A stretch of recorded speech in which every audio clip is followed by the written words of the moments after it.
Following the breaking news, the Washington Post reporting this morning that the CIA captured Russian President Vladimir Putin, that he ordered the hacks on the U.S. election, and how President Obama struggled to respond to punish the Kremlin. Joining me now with Congressman Adam Kinzinger. He is Deputy Republican Whip in the House and from Illinois. Congressman, so what's striking about this reporting this morning is it says Putin directly wanted to hurt Clinton and help Trump. That's the Post reporting.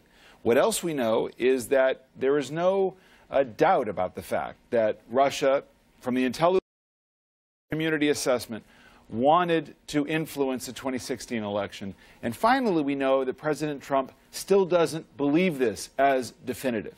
So based on this reporting, what should happen now? Well, this is 0% surprise to me. We've seen this not just in the United States. I mean, we've seen it actually through the Cold War. We've seen it now in this election.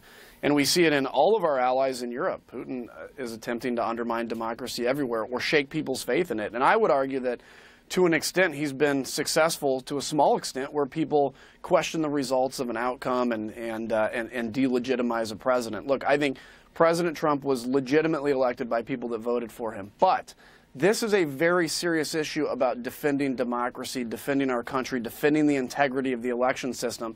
And so we have to go back to countering Russian propaganda and disinformation, which I have a bill that was signed into law for that. Congress has to work with the White House to give them the tools to push back. This is a very serious issue. Right, but don't you need to take on the leader of the Republican Party, of your party, for failing to call this what it is and failing to respond? He's never even inquired. In all of his conversations with Comey and all the rest that were now not taped, he didn't want to know about the underlying offense. Does that offend you? It bothers me because, you know, I think what it comes down to is he's worried that it's delegitimizing his presidency. And so I think it's essential that we keep reminding the American public that he was legitimately elected. I don't think Vladimir Putin elected Donald Trump.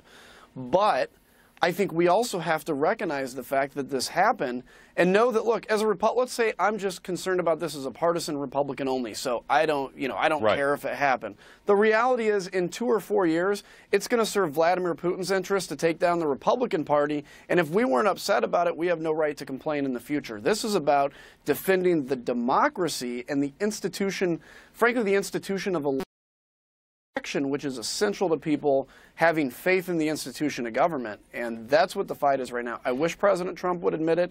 His administration has, and I guess that's a first step. Well, except that he's the commander-in-chief. I mean, the leadership's got to come from the top. And so in that vein, as I ask you whether this president is soft on Russia, I will ask you also to say, are you disappointed that the Obama administration did not more forcefully respond when it first got this information, as some in the Obama administration were advocating?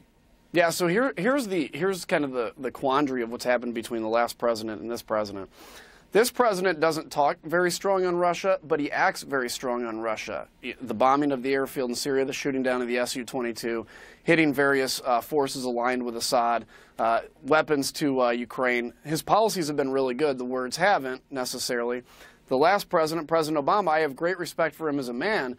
He said really tough things about Russia in the last few years of his presidency, but didn't do anything tough. So to hear that the election was attempted to be influenced, was ordered to be influenced by Vladimir Putin, and that President Obama struggled with something to do is also of zero surprise for me, because he did that all through Syria, all through Eastern Europe, all through the fall of Eastern Ukraine and the invasion of Crimea. Right. Well, that also goes back to the Bush administration as well in terms of countering what Vladimir Putin did in former Soviet republics and in Ukraine. Plenty of blame everywhere. But let's be clear. But you say that President Trump has actually done some tough things against Russia, and you mentioned a couple of them.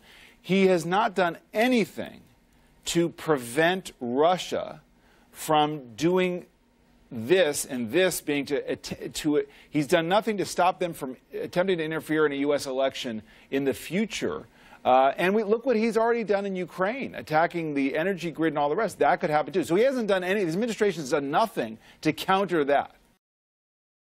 Well, the administration is. I had a great meeting yesterday with General McMaster's. They understand this. There's plans. There's more things. Obviously, I can't talk about in open source, but I do think the president lending his voice to this issue is extremely essential. And I think if I was advising him, if I was advising the White House, I would say let's get very focused on our message of what you want to do as a Republican Party and what we want to do internationally. Yeah. Admit that Russia is a real problem. Admit that interfering in whether it's our election on or against you, whether it's the French election for Macron or for somebody else, it doesn't matter. The fact is it undermines our very foundation of democracy, and we can't have that. Because, look, today's thing that may benefit your party or may benefit you is tomorrow's thing that benefits your opponent. We just can't have any of it, and admitting it is the first step to defeating this, and exposing it too. I think it's very important to do what you've done, which is to say, look, this was an attack on America. Doesn't mean that Donald Trump was not legitimately elected. Right. There's also investigation as to whether the president illegally interfered with this investigation or whether there was any collusion. We don't know if there's proof of that. But we know that the president did threaten the former FBI director with tapes that no longer exist. Right. We also know that he's going out of his way to say Bob Mueller is an unfair guy, the special counsel. What are your thoughts about both of those? I don't like public character assassination. I was confused when people said Bob Mueller's a great guy, which I believe, and then it started to pivot to he's not a good guy. And I think it's natural that Bob Mueller and Comey would be friends because they were both FBI directors, and frankly, Washington, D.C. is a very small town where there's very few options to have friends anyway. And so I don't like that. And I also look, I've said let's just get to the bottom of it. Let's get to answers.